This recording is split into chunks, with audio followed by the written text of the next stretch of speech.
Hello इंटेलिजेंट्स, कैसे हैं आप सब। Hope you all are good. This is Akshay Chopra and this is my YouTube channel Akshay Chopra maths, जहां पर हम 10th क्लास की एनसीईआरटी की मैथ्स बुक डिस्कस कर रहे हैं। उस सीरीज़ में हम चैप्टर थर्ड पर पहुंच गया। चैप्टर फर्स्ट और चैप्टर सेकंड हमने कम्प्लीटली डिस्कस कर लिया है। अब हम चैप्टर थर्ड डिस्कस कर रहे हैं, pair of linear equation in two variables. और उसमें हम डिस्कस करने जा रहे हैं आज first exercise, that is exercise 3.1। अच्छा देखो बेटा, ये एक्सरसाइज जो 3.1 है ये न्यू बुक के अकॉर्डिंग है। ये एक्सरसाइज 3.1 क्या है, जो आपकी नई बुक आई है, नई बुक के अकॉर्डिंग है। ओल्ड बुक के अकॉर्डिंग ये एक्सरसाइज 3.2 होगी। बात समझ आई। तो मैं चल रहा हूँ न्यू बुक के अकॉर्डिंग, नए सिलेबस के अकॉर्डिंग। तो नए सिलेबस में ये है एक्सरसाइज 3.1। ठीक है स्टूडेंट्स, चलो स्टार्ट करते हैं। अच्छा उससे पहले मैं एक बात बता दूं आपको, हर वीडियो में बोलता हूँ कि बेटा हर वीडियो का जो लिंक है, हर प्लेलिस्ट का जो लिंक है, चैप्टर 1 चाहे वो आपका चैप्टर 1 है चाहे चैप्टर 2 है, सारी की सारी जो प्लेलिस्ट का लिंक है आपके डिस्क्रिप्शन बॉक्स में है। ठीक है जी, सारा का सारा डिस्क्रिप्शन बॉक्स में है, आप जाना वहाँ देखना, आपको सारी प्लेलिस्ट मिल जाएंगी। प्लस जो व्हाट्सएप ग्रुप है, ठीक है, हमारे पास व्हाट्सएप ग्रुप भी है जो जहाँ पे आप अपने डाउट्स क्लियर कर सकते हो, डाउट डिस्कस कर सकते हो, वो भी डिस्क्रिप्शन बॉक्स में उसका भी लिंक मिल जाएगा आपको। ठीक है जी। तो वीडियो स्टार्ट करने से पहले मैं ये इन्फॉर्मेशन आपको दे रहा हूँ। तो अगर आपको व्हाट्सएप ग्रुप में ऐड होना है तो व्हाट्सएप ग्रुप में ऐड हो सकते हो। आपको पुराने चैप्टर्स देखने हैं तो उसकी भी प्लेलिस्ट का लिंक वीडियो की डिस्क्रिप्शन में दे रखा है। ठीक है, चलो अब बढ़ते हैं हमारी एक्सरसाइज पे। देखो जो फर्स्ट क्वेश्चन है कि form the pair of linear equation. ये एक्सरसाइज क्या कहती है, ये एक्सरसाइज कहती है बेटा कि फॉर्म दी पेयर, फॉर्म का मतलब बनाना, पेयर ऑफ लीनियर इक्वेशन, हमें इक्वेशंस बनानी है बेटा। देखो आपको इंट्रोडक्शन में बताया था कि आपके पास दो इक्वेशन होती हैं, उनको सोल्व करना होता है। ठीक है जी, कई बार वो इक्वेशन दी होती हैं, कई बार हमने बनानी होती हैं। तो यहाँ पर हमने ये इक्वेशंस खुद बनानी है। अब हम देखते हैं कैसे बनेगी। Form the pair of linear equations in the following problem and find their solutions graphically. Graphical method करा था ना हमने, एक ग्राफिकल मेथड करा था, एक सब्स्टिट्यूशन और एक एलिमिनेशन। ठीक है जी। तो ये जो आपकी फर्स्ट एक्सरसाइज है ये ग्राफिकल मेथड के ऊपर है, सेकंड एक्सरसाइज सब्स्टिट्यूशन के ऊपर है और थर्ड एक्सरसाइज एलिमिनेशन मेथड के ऊपर है। अब ध्यान से देखो कि ये स्टेटमेंट क्या है बेटा, ये स्टेटमेंट देखो ध्यान से क्या है। 10 स्टूडेंट्स ऑफ क्लास टेंथ के कितने बच्चे हैं, 10 हैं, took part in the mathematics quiz. उन्होंने क्या है, मैथमेटिक्स क्विज में पार्टिसिपेट करा है। ठीक है, मैथमेटिक्स का क्विज है, क्विज में उन्होंने पार्टिसिपेट करा है। ठीक है जी। अच्छा आगे, if number of girls is 4 more then number of boys. अब बेटा इसको ध्यान से समझ लेना। ठीक है, एक एक पॉइंट बताऊंगा, ध्यान से समझना। इसको समझ गए तो सारे क्वेश्चन कर लोगे आप। If number of girls is 4 more then number of boys, उसने क्या है कि क्लास में जो भी पार्टिसिपेंट्स हैं उसमें जो गर्ल्स हैं that are 4 more than boys, जो गर्ल्स हैं वो बॉयज़ से 4 ज़्यादा है। ठीक है, फॉर एग्ज़ाम्पल मान लो अगर मैं कहूँ कि बॉयज़ 10 है तो गर्ल्स 14 होंगी, मतलब 4 ज़्यादा होंगी। 4 टाइम्स नहीं है, मल्टीप्लाई ना कर देना। 4 मोर, मोर का मतलब क्या होता है, मोर का मतलब होता है प्लस, ऐड करना। ठीक है, अगर 4 टाइम्स लिखा होता तो आप मल्टीप्लाई करते। ठीक है ना, ठीक है ना। और केस मान लो मैं कहूँ अगर बॉयज़ मान लो 5 है तो गर्ल्स कितनी हो जाएंगी, गर्ल्स क्या हो जाएंगी, 5 + 4, 4 ज़्यादा यानी कि 9। ऐसी कंडीशन दे रखी है। ठीक है ना। अब इसको सोल्व करते हैं। तो करना कैसे है कि find the number of boys and girls who took part in the quiz. बेटा इक्वेशन बनाने का सबसे पहला तरीका, सबसे फर्स्ट स्टेप यही है कि क्या आपको फाइंड करना है, पहले उसको देखो। फाइंड क्या करना है, number of boys and number of girls. जो आपको फाइंड करना ना उसको एक्स वाई लेट कर लो बस। तो बॉयज़ और गर्ल्स फाइंड करनी है तो पहले कर लो let number of boys, number of boys, number of boys कितने हैं जी, एक्स है। ठीक है जी।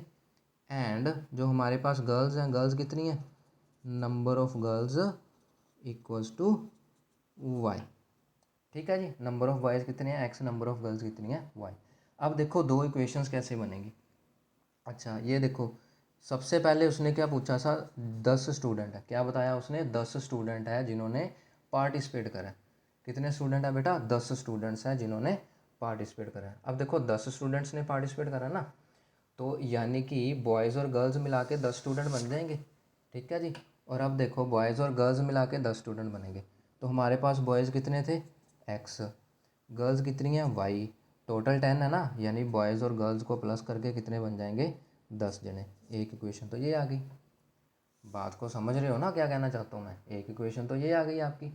अब सेकंड इक्वेशन कहाँ से बनेगी, देखो सेकंड में क्या कह रहा है वो कि number of girls is 4 more then number of boys. Number of girls मतलब जो नंबर ऑफ गर्ल्स हैं वो क्या है, नंबर ऑफ बॉयज़ में से 4 ज़्यादा। यानी नंबर ऑफ बॉयज़ में 4 प्लस करेंगे तो गर्ल्स आएगी, जैसे ये हमने किया। बॉयज़ अगर 5 है तो उसमें 4 प्लस करेंगे तो गर्ल्स आएंगी। बॉयज़ 10 है उसमें 4 प्लस करेंगे तो 14 आएगा। ठीक है, तो सेकंड इक्वेशन क्या बन जाएगी, y equal to x plus 4। ऐसे रफ में बना के देख लेना। यानी कि अब हमारी जनरल इक्वेशन क्या होती है, जनरल इक्वेशन तो ये होती है ना, A X plus B Y plus C equal to 0, है ना। तो हमने इसको जनरल फॉर्म में लेके आना है, यानी पहले एक्स वाली टर्म फिर वाई वाली टर्म, यानी इसको क्या लिखेंगे एक्स माइनस वाई। ठीक है जी, तो इसको क्या लिखेंगे हम, सेकंड इक्वेशन को हम लिखेंगे x minus y equals to -4। अब ये -4 कहाँ से आया बेटा, ये देख लो।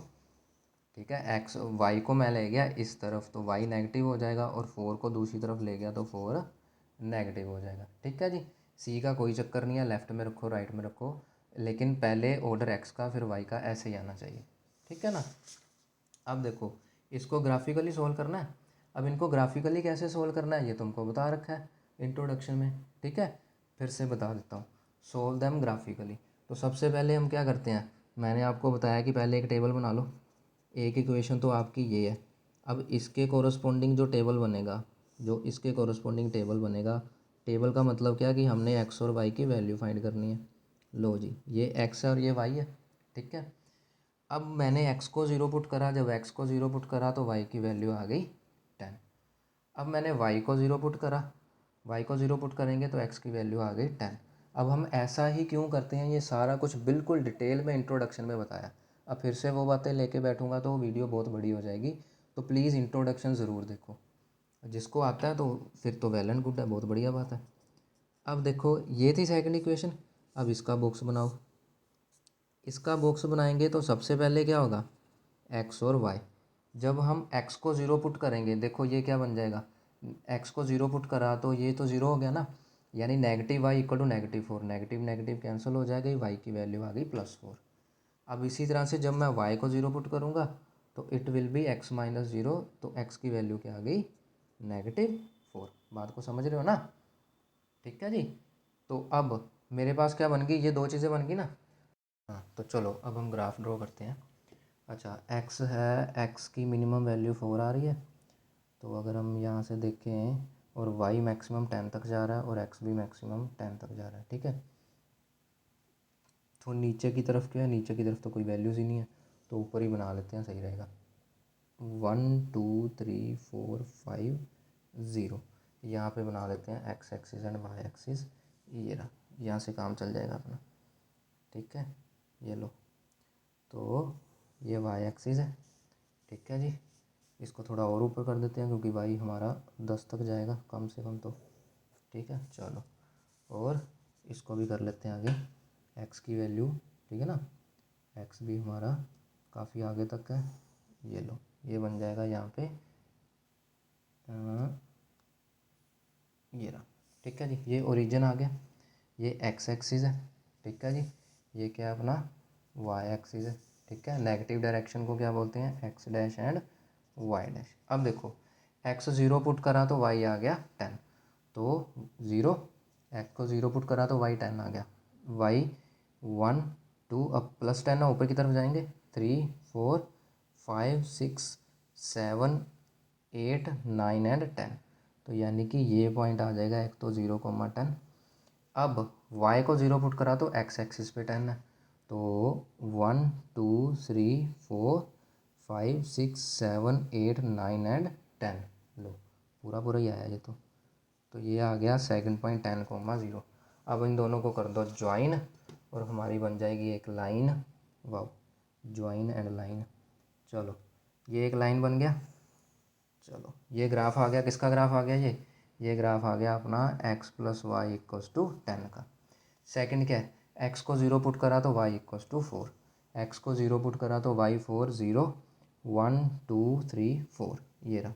x को 0 पुट करा, y 4 सेकेंड, y को 0 पुट करा तो x -4। चलो जी नेगेटिव साइड पे जाएंगे, 1 2 3 एंड 4, इट विल बी -4, 0। ठीक है, मैं थोड़ा तेज़ी से करवा रहा हूँ क्योंकि होप्स हो आपको ग्राफ तो आता ही है। ठीक है ना। अब देखो ध्यान से, ये रहा, ये रहा। ठीक है, ये किस लाइन की इक्वेशन थी, x - y = -4। इक्वेशन लिख लिया करो, अच्छा लगता है। ठीक है, अब देखो सोल्यूशन ग्राफिकली फाइंड करना। आपको इंट्रोडक्शन में बताया सोल्यूशन का मतलब क्या होता है, जहाँ पर दोनों लाइंस आपस में आके मिलती हैं। कहाँ मिल रही हैं, इस पॉइंट में मिल रही है ना। ठीक है, इस पॉइंट पे देखो जो x है, ये देखो इसको नीचे डॉटेड लाइन कर दिया करो। इस पॉइंट पे देखो जो x है नीचे, वो x क्या आ रहा है, वो आएगा कुछ ये वाला। ठीक है जी, और y देखो जो y आएगा वो क्या आएगा, y की वैल्यू आएगी ये वाली, ये वाली। ठीक है, अब हम काउंट करके देख लेते हैं। ठीक है, x कितना बन रहा है, 0 1 2 3। यहाँ पर x की वैल्यू क्या आ रही है 3, और y की वैल्यू क्या आ रही है 0 1 2 3 4 5 6। कितनी वैल्यू आ रही है 6। ठीक है, ठीक है, यानी कि x क्या था, नंबर ऑफ़ गर्ल्स थी ना। x क्या था, नंबर ऑफ़ गर्ल्स थी, गर्ल्स नहीं, x क्या था, नंबर ऑफ़ बॉयज़ था। यानी बॉयज़ आ गए 3 और गर्ल्स आ गई 6। नहीं यार, ये तो 6 + 3 9 बने। स्टूडेंट्स तो 10 थे हमारे पास। वेट, 1 2 3, हाँ ये 3 है। 1, ये 0 से स्टार्ट हुआ है। 1 2 3 4 5 6 7, हाँ ये 7 बनेगा। 10 स्टूडेंट हो गए कंप्लीट। ठीक है जी, ठीक है ना। अब देखो यहाँ पे आ गए ना, सारी कंडीशंस क्लियर होगी। देखो बॉयज़ कितने आ गए बेटा, यहाँ पे बॉयज़ आ गए हमारे पास 3। ठीक है, अब ये देखो बॉयज़ आ गए 3 और गर्ल्स कितनी आ गई, गर्ल्स आ गई 7। ठीक है जी, अब इसको मैं ज़रा करके दिखाता हूँ उस पर। देखो कैसे, बॉयज़ जो थे हमारे पास, x की वैल्यू है यानी कि नंबर ऑफ़ बॉयज़ है, तो x यानी कि नंबर ऑफ़ बॉयज़, मैं सीधा बॉयज़ लिख रहा हूँ, एग्ज़ाम में पूरा नंबर ऑफ़ बॉयज़ लिखना है। कितने आए हैं 3, और y क्या थी गर्ल्स, यानी नंबर ऑफ़ गर्ल्स कितनी आई हैं 7। अब देख लो दोनों कंडीशन सेटिस्फाई हो रही है ना। 3 + 7 कितना होता है 10, और गर्ल्स कितनी थी, बॉयज़ से 4 ज़्यादा ना। बॉयज़ आ गए 3 तो गर्ल्स आ गई 3 + 4 7। समझ आ गई ना। तो और इनको मिला के भी 10 बन रहा है। दोनों कंडीशन सेटिस्फाई हो गई ना, यानी हमारा आंसर जो है वो बिल्कुल करेक्ट है। बात समझे। चलो ऐसे करना है ग्राफिकल मेथड। अब देखो नेक्स्ट, नेक्स्ट क्वेश्चन में क्या है। नेक्स्ट में उसने बोला है कि 5 पेंसिल्स हैं और 7 पेन्स हैं। कितनी पेंसिल्स हैं, 5 पेंसिल्स हैं, 7 पेन्स हैं। Together cost 50 rupees, whereas 7 pencils and 5 pens together cost 46। Find the cost of 1 pen and 1 pencil. सबसे पहले तो जो फाइंड करना है उसको लेट कर लो। Cost of 1 pencil, cost of 1 pen, let cost of 1 pencil. 1 pencil की कॉस्ट क्या होगी x रुपीज़, और उसी तरह से एक पेन की कॉस्ट क्या बन जाएगी y रुपीज़। उसको हमने एक्स वाई लेट कर लिया। ठीक है जी, अब देखो 5 पेंसिल्स और 7 pen together. Together, together word का मतलब क्या होता है, टुगेदर वर्ड का मतलब होता है मिला के। ठीक है, जैसे हम जाते हैं ना मार्केट में जाते हैं, मैं कहूँ कि मैंने पेन्स भी ले लिए, मैंने पेंसिल भी ले ली, मैंने इरेज़र भी ले लिए, मैंने ग्राफ पेपर भी ले लिए, स्केल भी ले लिए, कुल मिला के 20 रुपये लग गए मेरे। अब कौन सी आइटम कितने की है मुझे नहीं पता, यानी टोटल 20 रुपये लगे ना। तो उस 20 रुपीज़ वो क्या हो गया टुगेदर, मतलब सारी चीज़ों का मिलाकर खर्चा, एक एक का नहीं पता। तो यानी कि 5 पेंसिल और 7 पेन कितने के पड़े 50 रुपीज़ के। अब देखो बेटा, जैसे तुम्हारे पास कोई, मैं कहूँ ये जैसे ये एक पेन है, मैं कहूँ अगर ये एक पेन 5 रुपये का है, 5 रुपीज़ का है। ठीक है जी, अगर एक पेन 5 रुपीज़ का है तो 3 पेन्स कितने रुपीज़ के हो गए, 3 पेन कितने के हो गए 15 रुपये के हो गए ना। तो ये कैसे आया, 5 को 3 से मल्टीप्लाई किया। बेटा एक पेन की कॉस्ट थी 5 रुपीज़ मान लो, हमारे पास पेन्स कितने हैं, पेन्स हैं हमारे पास 3, तभी तो टोटल कॉस्ट आई ना 15 रुपीज़। यानी कि जो एक की कॉस्ट है उसको नंबर ऑफ़ थिंग्स के साथ, है ना, जो एक की कॉस्ट है उसको नंबर ऑफ़ आइटम के साथ मल्टीप्लाई कर दिया। उसी तरह से बेटा एक पेंसिल की कॉस्ट कितनी है x, नंबर ऑफ़ पेंसिल्स कितनी है 5, तो क्या बन जाएगा हमारे पास 5x। अब एक पेन की कॉस्ट कितनी है y rupees, number of pens कितने हैं 7, 7। अब उसने बोला था कि ये दोनों मिला के का मतलब प्लस करके 50 रुपीज़ आया एक इक्वेशन, तो ये आ गई। बात को समझे? ठीक है जी। अब इसका बॉक्स बना लेते हैं पहले। लो, इसका बॉक्स बना लिया हमने, वैल्यूज़ बाद में फाइंड आउट करेंगे, पहले इक्वेशन बना लें सेकंड। अब सेकंड इक्वेशन क्या बनेगी? सेकंड इक्वेशन में उसने बोला था कि 7 पेंसिल्स और 5 पेन्स। अब 7 पेंसिल्स और 5 पेन्स, पेंसिल कितनी थी? x ना, यानी कि 7 पेंसिल्स और 5 पेन्स टुगेदर कॉस्ट कितनी की पड़ी थी? ये 46 रुपीज़। ठीक है जी, ये दूसरी इक्वेशन आ गई। अब इनको सोल्व करो, एक्स वाई की वैल्यू निकालो, ग्राफ बनाओ, जहाँ पे भी वो इंटरसेक्ट करेंगे वो हमारा आंसर आ जाएगा। ठीक है ना। अब देखो पहले इस पे आ जाओ, एक्स को ज़ीरो पुट कर लो। बेटा यहाँ पे जब एक्स को ज़ीरो पुट करोगे तो 5 मल्टीप्लाई ज़ीरो क्या हो जाएगा? ज़ीरो, यानी कि 7y इक्वल टू 50 आ गया। तो y की वैल्यू क्या आ गई? 50/7। इसको पॉइंट्स में लिखोगे तो इट विल बी, क्योंकि ग्राफ है ना बेटा, पॉइंट में लिखना होता है। 7 7 ज़ार 49, 10 7 1 ज़ार 7। ठीक है जी। अब बेटा इसको आगे नहीं करना हमने, ये लो, ये 50 आ गया ना, 7 7 ज़ार 49। ठीक है, 1 बचा, पॉइंट 10, यहाँ पे 7 1 ज़ार 7, पीछे 3 भी है। इसको आगे नहीं करेंगे हम, इससे आगे नहीं करेंगे। क्यों? क्योंकि ग्राफ पे भी बेटा एक ही पॉइंट होता है ना, 7.1 7.2 7.3, इससे ज़्यादा तो नहीं। ठीक है, तो हम डेसिमल के बाद एक ही डिजिट लेंगे। अब y को ज़ीरो पुट कर दो।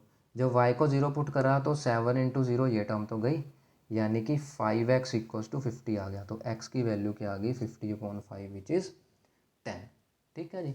अब सेकंड, इसमें x को ज़ीरो पुट करो, x को ज़ीरो पुट करा तो 5y इक्वल टू 46, यानी y equals to 46/5।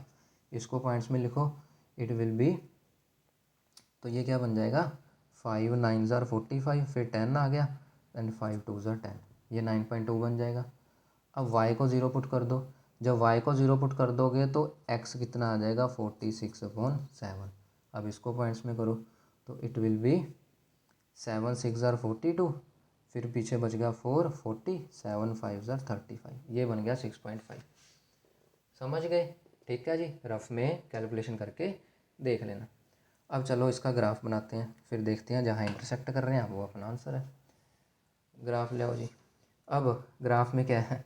X maximum 10 है और वाई मैक्सिमम 9.2, यानी वाई भी 10 है, मतलब सेम पिछले की तरह ही बन जाएगा ग्राफ। ठीक है ना। तो वैसे ही कर लेते हैं हम। अच्छा, नेगेटिव में तो नहीं है कोई वैल्यू? नहीं, नेगेटिव में नहीं है। ठीक है जी। तो इसको हम कर लेते हैं कुछ इस तरह से, यहाँ से कर लेते हैं 1 2 3। अब नेगेटिव में कुछ नहीं है तो यहीं पे कर लेते हैं, चलो इजी बन जाएगा ग्राफ। अच्छा, ये था अपना ओरिजिन, ये लो। ठीक है जी, ये ऊपर की तरफ है, ये नीचे की तरफ है। यहाँ से हम बना लेते हैं अपना एक्स एक्सिस, ये रहा। थोड़ा ऊपर कर लेते हैं इसको। हाँ ठीक है, पेंसिल बिल्कुल शार्प होनी चाहिए तभी बेस्ट रिजल्ट आएगा। X axis and this is why axis. ठीक है, अब देखो क्या है हमारे पॉइंट्स। एक्स को ज़ीरो पुट करा तो वाई आ गया 7.1। ठीक है, एक्स को ज़ीरो पुट करा तो वाई आ गया 7.1। अब एक्स को ज़ीरो पुट करा वाई 7.1, वाई इक्वल्स टू 1 2 3 4 5 6 7, ये 7 आ गया। और इसके ऊपर ये छोटी सी लाइन, ठीक है जी, ये देखो ये छोटी सी लाइन है जो ये वाली, ये बन जाएगी 7.1, ये 7.2 7.3 7.4 7.5। ठीक है ना।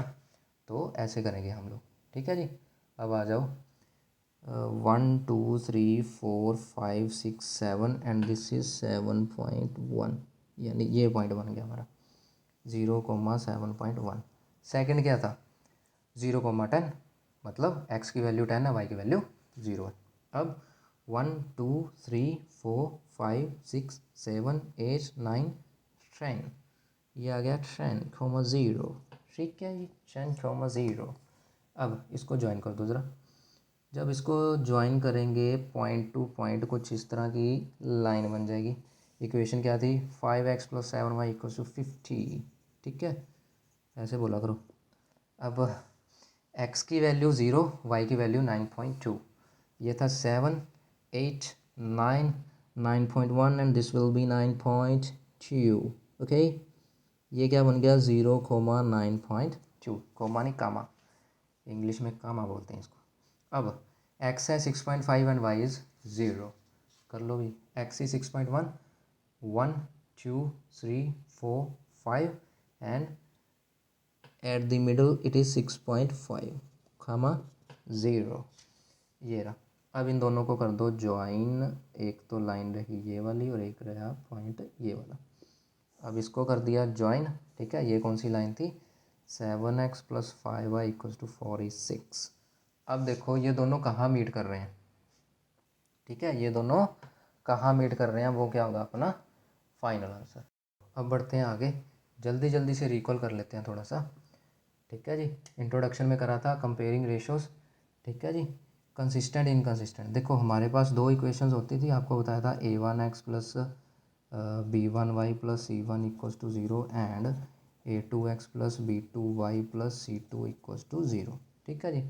आपको क्या बताया था कि अगर a1/a2 और b1/b2 सेम ना हो, ठीक है, तो उसको क्या बोलते हैं, यूनिक सोल्यूशन। यूनिक का मतलब एक सोल्यूशन आया है, ठीक है, एक पॉइंट पे कट करेंगी। अगर a1 a2 और b1 b2 सेम आ गए, फिर हम बढ़ेंगे c1/c2 की तरफ। a1/a2 और b1/b2 सेम आ गए, फिर हम बढ़ेंगे c1/c2 की तरफ। अब यहाँ दो केस आ जाते हैं, या तो c1/c2 के बराबर आ गया या c1/c2 के बराबर नहीं आया। अगर इसके इक्वल आ गया मीन्स इसको क्या बोलते थे, इनफाइनाइट सोल्यूशन, यानी कि लाइन क्या है, कोइंसिडेंट। और इसका मतलब क्या होता था, नो सोल्यूशन। नो सोल्यूशन का मतलब लाइंस क्या हैं, पैरेलल। अब बेटा ये कंसिस्टेंट और इनकंसिस्टेंट क्या होता है, कंसिस्टेंट का मतलब होता है जिसका सोल्यूशन आता है, फिर चाहे वो यूनिक सोल्यूशन हो चाहे इनफाइनाइट सोल्यूशन हो, सोल्यूशन तो है ना। यानी ये दोनों केस क्या बनते हैं, ये दोनों केस बनते हैं कंसिस्टेंट के, ठीक है, ये दोनों केस क्या बनते हैं, कंसिस्टेंट के। जबकि इनकंसिस्टेंट का मतलब होता है सोल्यूशन नहीं आता। तो यानी कि ये जो केस है हमारा, ये केस क्या बनता है, इनकंसिस्टेंट।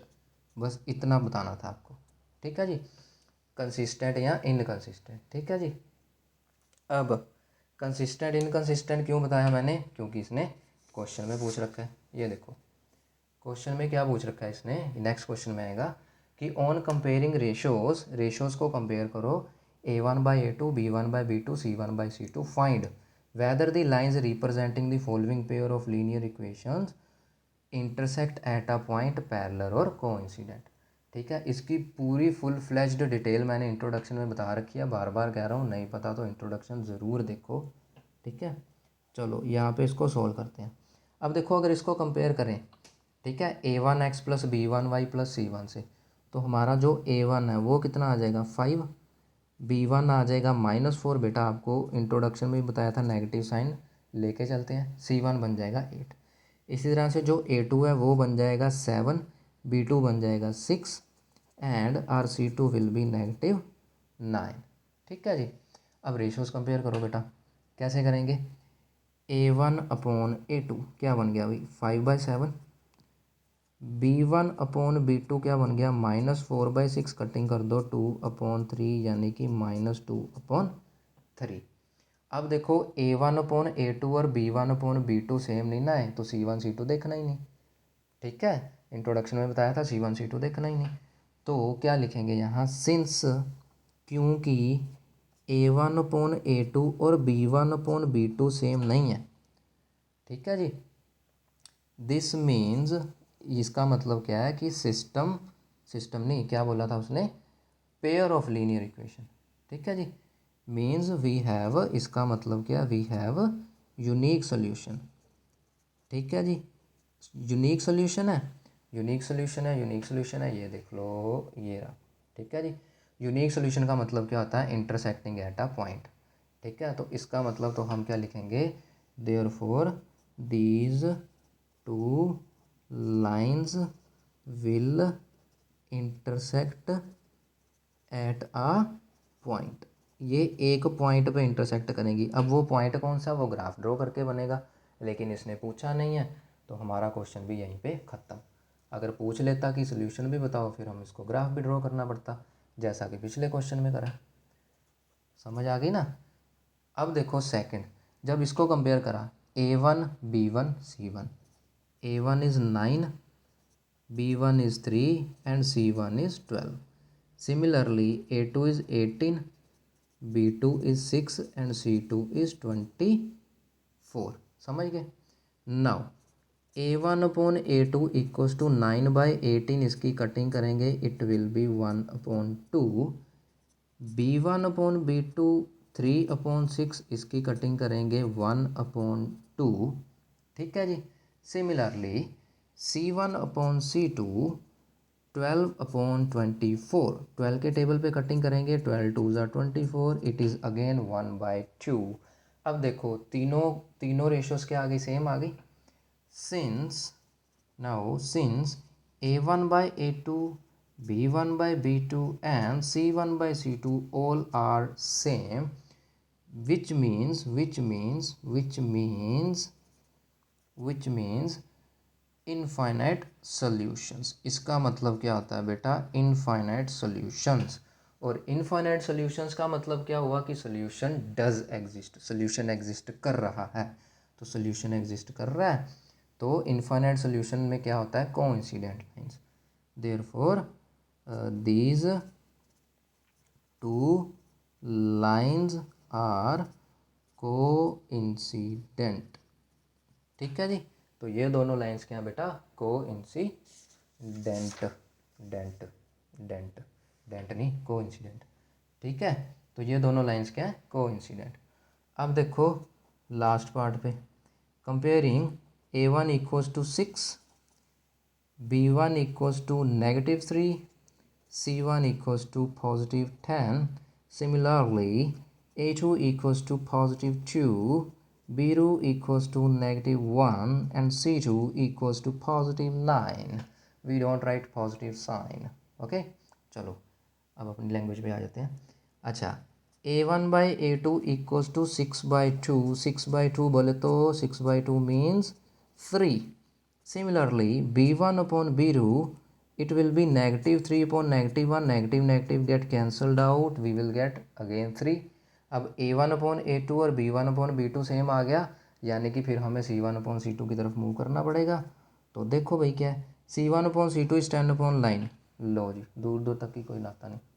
चलो, सिंस A1 by A2 और B1 by B2 तो सेम है, लेकिन ये C1 by C2 के सेम नहीं है. विच मीन्स क्या मतलब, विच मीन्स नो सोल्यूशन. इसका मतलब क्या हुआ, नो सोल्यूशन. और नो सोल्यूशन का मतलब क्या होता है, parallel lines. Therefore the given lines are parallel. The given lines are parallel. ठीक है जी, बस इतना सा काम था, 2 मार्क्स पक्के. अब देखो आगे बढ़ते हैं, थर्ड पार्ट है. ठीक है जी, आज इसी को करेंगे, बाकी के पार्ट्स नेक्स्ट वीडियो में कर लेंगे. ठीक है बेटा, अदरवाइज़ वीडियो बड़ी बन जाएगी. अब देखो, on comparing ratios A1 by A2, B1 by B2, C1 by C2, again same question. Find out whether the following pair of linear equations are consistent और इनकंसिस्टेंट. अब देखो इसमें भी यही करना है, ठीक है ना, रेशोज कंपेयर करनी है, लेकिन उसने इंटरसेक्टिंग लाइन, पैरेलल लाइन ये पूछने की बजाय उसने पूछ लिया कंसिस्टेंट और इनकंसिस्टेंट. ठीक है जी. तो करना तो वैसे ही है, बस नाम ही चेंज है. करो फिर, क्या है, इसको कंपेयर करो जी. A1 क्या बन जाएगा 3, B1 क्या बन जाएगा 2. ठीक है जी. और C1 क्या बन जाएगा. अच्छा बेटा ध्यान से देखना, जो तुम्हारे पिछले क्वेश्चंस थे, देखो ज़रा, ये A B C क्या है लेफ़्ट साइड पे, C क्या है लेफ़्ट साइड पे. इस पे देखो ABC, क्या है राइट साइड पे, और इसमें भी C क्या है राइट साइड पे. बेटा जो तुम्हारा C है ना, वो सेम साइड पे होना चाहिए, अदरवाइज़ आंसर गलत आ जाएगा 100%. ठीक है जी. या तो C लेफ़्ट पे रखो दोनों में, या तो C राइट पे रखो. ठीक है.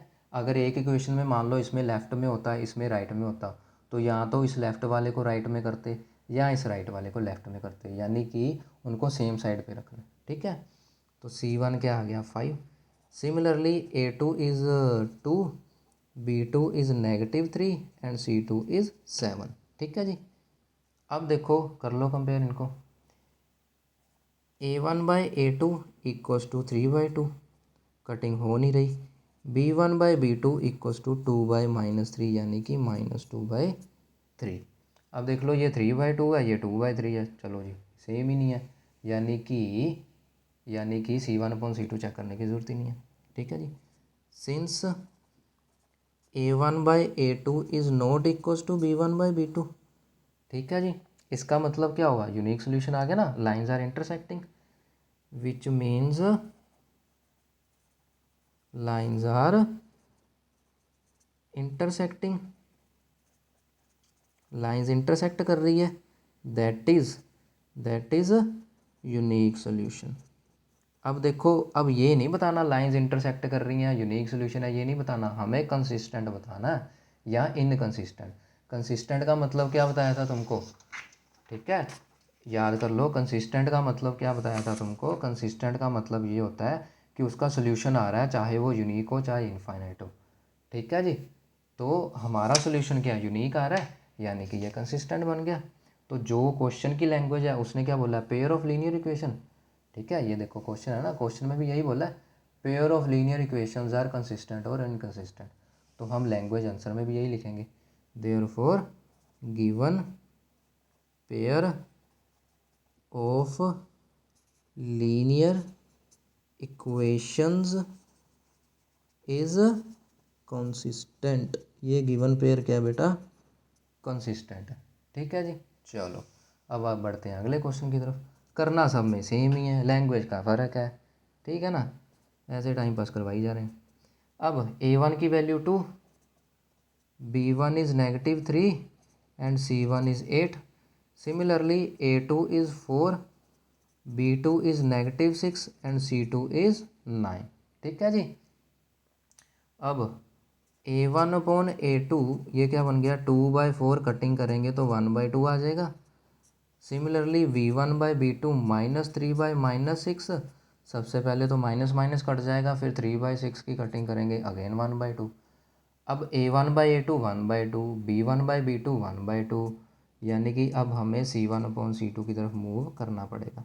तो C1/C2 क्या आ गया, 8/9। लो ये तो इक्वल ही नहीं आया, तो क्या लिख देंगे, सिंस, क्या सिंस भाई, A1/A2 और B1/B2 तो सेम है, लेकिन C1/C2 धोखा दे गया।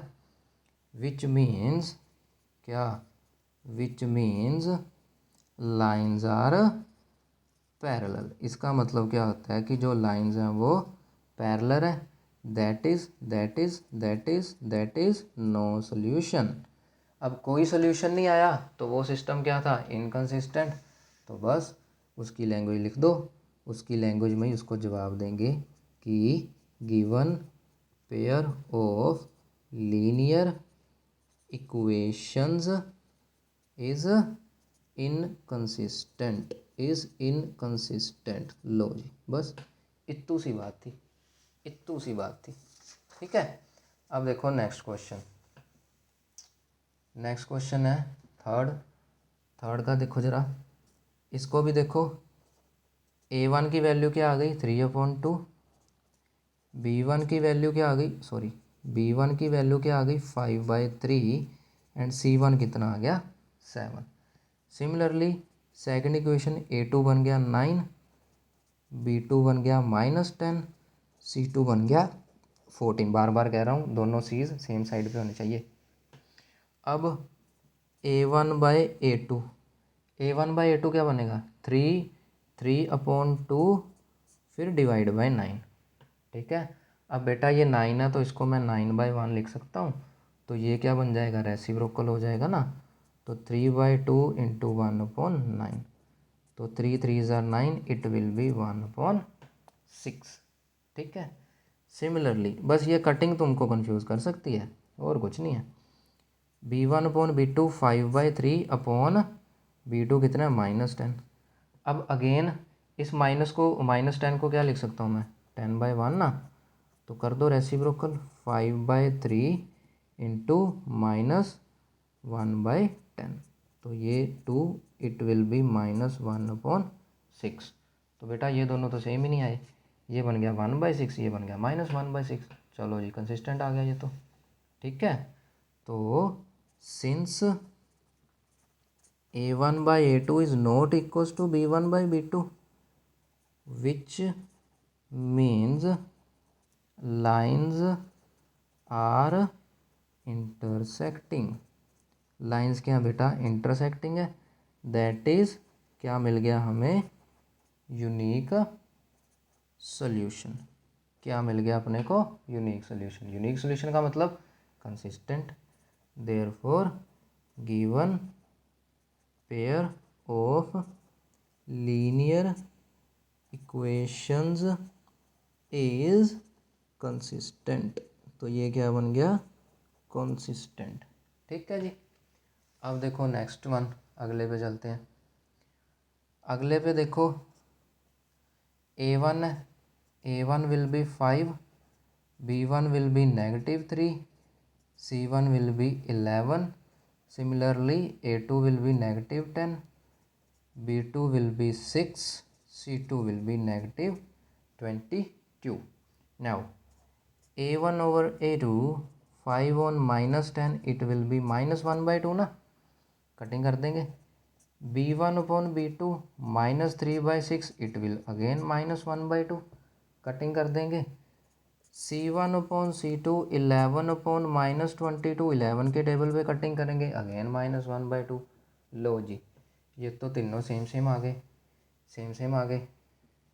तो since A1 by A2 equals to B1 by B2 which is equals to C1 by C2। ठीक है जी।